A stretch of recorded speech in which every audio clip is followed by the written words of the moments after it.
In today's video, I've got 5 facts about Rin Tohsaka from the Fate Stay Night and Fate Zero series. Other variations will come at a later date. I'll be covering her dual magecraft, who her original servant was supposed to be, and more. But hey, if you're new here, why not join the 414 community by hitting the subscribe button and the notification bell so you don't miss a video. Just to quickly add as well that this video will contain spoilers, so if you haven't finished Fate Stay Night, then please come back later. However, there will be no Heaven's Feel spoilers. I'll make a separate video on that at a later date. So, with that being said, let's roll intro and get straight into the facts.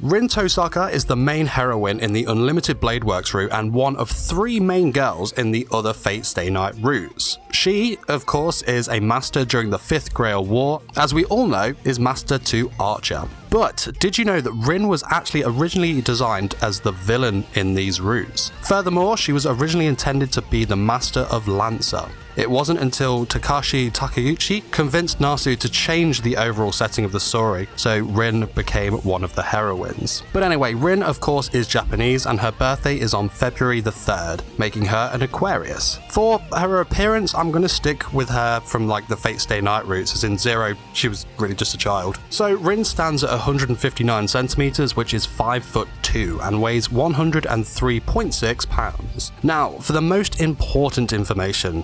Yes, that's right, Rin's 3 sizes. Her bust is 30.3 inches, her waist is 33.4 inches, and her hips 31.5 inches. Nice. Rin of course has long black hair that she wears in twin tails tied together with black ribbons. Her eyes are a beautiful, beautiful shade of aqua as well. Attire wise, in Fate Zero as a child she wore a white shirt with a red necktie, a red skirt and long black socks, much similar to the attire she would wear when she grew older.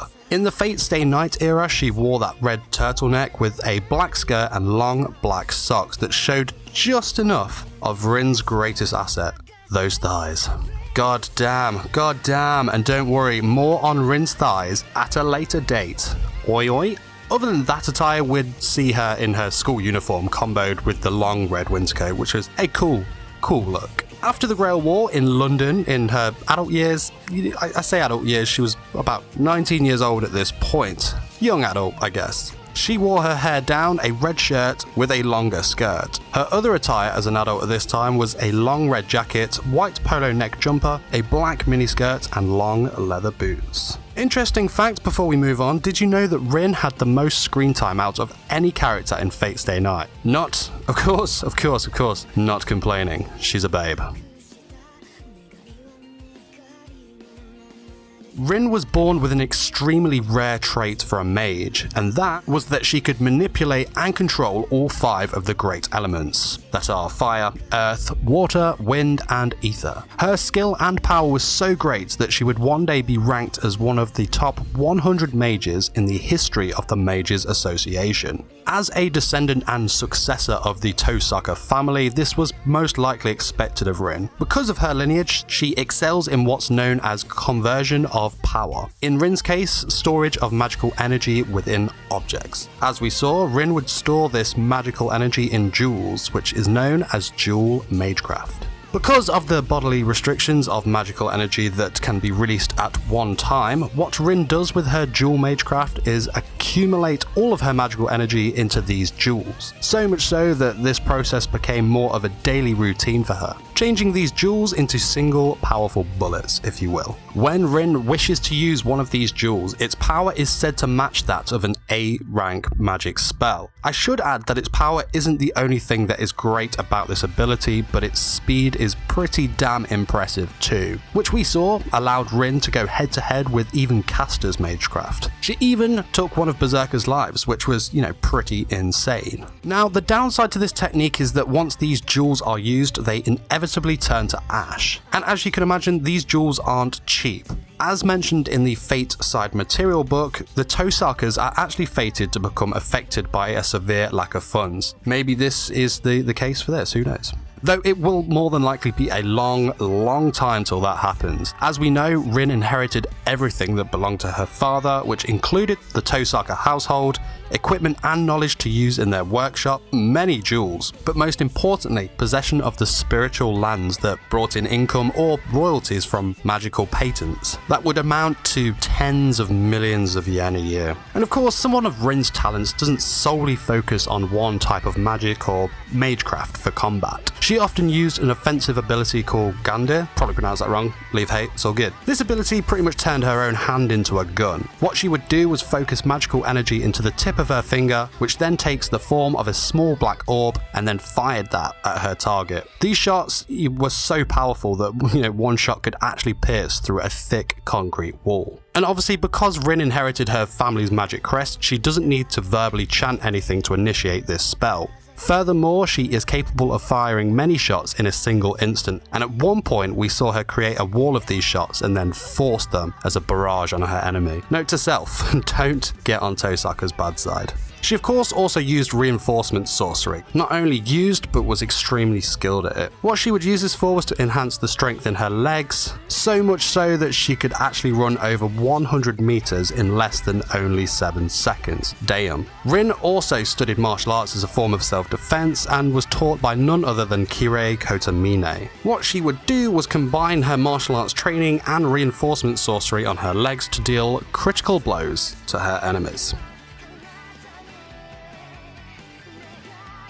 Right, for this one I want to go back to the jewel magecraft ability, but focus more on the jewels themselves and, one special jewel in particular. The jewels Rin uses that haven't been passed down to her by inheritance can cost up to 500,000 yen each. These jewels are then turned into crystal, as in this form, the materials they are now made of make storing mana within them much easier, as well as being able to store larger amounts. But, of course, turning these jewels into crystals obviously comes at a very high price, and that's money-wise, of course. How much, you may ask? One of these crystals, once made from its original jewel, infused with mana that Rin had been saving into them for the past 10 years, would cost 10 million yen a piece in total. Now, at the start of Fate Stay Night, Rin was in possession of 20 of these jewels. When summoning Archer, she actually used 10 of these jewels in the ritual, meaning Archer was pretty damn expensive. Was he worth it? I certainly think so. The remaining 10 jewels were then used in combat throughout the 3 different Fate Stay Night routes. Now, there was one jewel in particular that was pretty special, and that was Rin's pendant. This one-of-a-kind jewel was inherited from her father. What made this jewel stand out from the others was that it was the Tohsaka's family heirloom. In strength, this jewel is way superior in power compared to a normal jewel. Its power alone is said to be the equivalent of one of the jewels containing 10 years worth of Rin's magical energy. And because of the amount of energy that it possesses, it's so powerful that the jewel is able to revive people on the verge of death. Rin obviously decided to use this pendant as a last resort, as she believes that it was passed down to her by her father Tokiomi as a tool to help her win the 5th Grail War. But of course, as we all know, she actually uses this early on to save the life of Shiro Emiya, restoring and repairing his heart that was damaged by Lance's strike on him. Once the jewel had been used, its weight dramatically decreased, as now it only has a very small reserve of magical energy left within it. Useless to her now, she leaves the pendant by Shiro. With the pendant now drained of its magical energy, Rin really doesn't have any use for it. The only connection she now has to this jewel or pendant is that of emotional value. Shiro, of course, wakes up and, keeps this pendant as a token of the unknown to him savior of his life. Now, the jewel is actually, I think, a really important part of the story, as, and I'm just going to say spoiler alert just in case, this jewel or pendant starts to form the connection between Shiro and Archer. First of all, it was because Archer kept the pendant from his lifetime in his possession that it, acted as the catalyst for Rin to summon him, though at the time Rin was trying to summon the Saber-class servant. Now, the pendant Rin had meant nothing in terms of being a catalyst for Archer's summon, but the pendant held by Archer meant that no matter how much preparation Rin would take, Archer was always going to be the servant she'd summon. Now, as for the pendant's part in connecting Shiro and Archer, in Fate this connection, never happened. However, in the Unlimited Bladeworks route, the pendants made their appearance. Now, we know that Shiro kept the pendant at his place, but when at the Tohsaka residence, he obviously stumbles across the same pendant, which is Archer's. Shiro tells Rin about the pendant he has in his possession and the one he had just found at her place, which, for us, the viewers, helps us piece their connection better a bit, Now, of course, from our point of view, we're very well aware that this pendant is a one-of-a-kind thing and other jewels of this nature do not exist. And of course, all the other factors involved on how this pendant connects the three characters. But it's not until the Heaven's Feel route that Shiro makes the connection to Rin and the pendant. And the pendant has another part to play in that route, but I'll go into that another time. Okay then, so Rin's Japanese voice actor or actress is Kana Ueda. I think that's right, probably not. She has voiced other characters such as Anastasia Hoshin from ReZero, Hayate Yagami in Magical Girl Lyrical Nanoha, Suzuki Fuwa from Assassination Classroom, Akiri Hime in Axel World, and many more. Rin's English voice actor or actress is Meila Lee. She has voiced other characters such as Rena Ryugu from the Higurashi series, Erika Karasawa in Durarara, Sylvia Ryanheim from the Asterisk War, and more. But back to Rin's Japanese voice actress. At first they thought her voice was, too cute for the part of Rin and wondered if they should look to cast another voice actress. Would it be too risky to have Rin act overly proud with a cutesy voice? Who knows? But in the end they stuck by their decision and took the risk. And it wasn't just the creators, but Kana herself had doubts as to whether or not she was the right person for the role. She studied Rin a lot and was even sent illustrations of her, but for some reason she just struggled to imagine Rin's character being portrayed by her voice. And she was in that much doubt about being cast for the part that she even went to Nasu, who was one of the creators, and asked if it was really okay for her to play the part. He of course said to her that, it was fine, but, she still had her doubts. She, of course, as we all know, went ahead and voiced her, and, I personally think she did a great job. What do you think? Rin was brought up as the successor to the Tohsaka family and its magecraft. Her father, Tokiyomi Tohsaka, brought her up to prioritize magecraft over any of her own interests. Now, before we continue, there will be some super major spoilers here, so yeah, don't say I didn't warn you. Though the hate comments are kind of funny sometimes, so do what you will. Anyway, as a child, at the time of the Fourth Grail War, she really, didn't understand it. In her eyes, she saw her father as a great mage that deserved to be loved and respected by others. Though, just as she didn't understand the Grail War, she also didn't understand her father's true personality, which was, of course, cold-heartedness. And, it's quite interesting to think how Rin would have turned out if her father had lived long enough for her to understand his true person or nature. Would she have turned against her father or even her life as a mage? Or maybe because of her love for her father, adapt that side of his personality into her own? Interesting thought. Let me know what you think in the comments. Now, of course, as we know, Tokiyomi met an early demise which left Rin as the head of the Tohsaka estate due to her mother's deteriorated state after the Fourth Grail War. Also, because of her mother's mental state, Kirei Kotomine was trusted as Rin's guardian, who continued to help Rin study and improve her magecraft. So, unfortunately, Rin's mother Aoi eventually passed, and thus Rin inherited the rights to the Tohsaka lands that were originally inherited to Rin's mother from her late husband. Kotomine, now the Tohsaka children's guardian, managed the rights to these lands, resulting in the majority of the more profitable properties being handed over to others.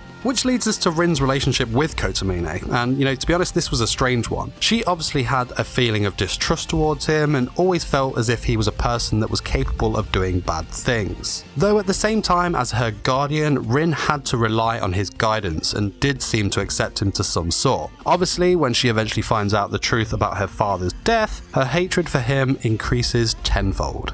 Now, leading up to the Fifth Grail War, Rin has always resented the sacrifices she's had to make for her life as a mage, but does a very good job at hiding it. She comes across as someone that is very competitive and eager to prove herself as a mage. Though to the outside world, people who didn't know she was a mage and all that, Rin would come across as a prim and proper person, but as we know, this was all just a front. Rin is very loud and very, very bossy, but deep down someone who would do anything for the people she cared about. And it's one of the things I found quite cute about, to be fair. She would often slip up from her cold, rational persona when interacting with Shiro. It was here that we saw, Rin's cute side show, as she'd often get very embarrassed. I liked that. But anyway, there was one thing that Rin was carrying throughout the Fate routes. That thing was guilt.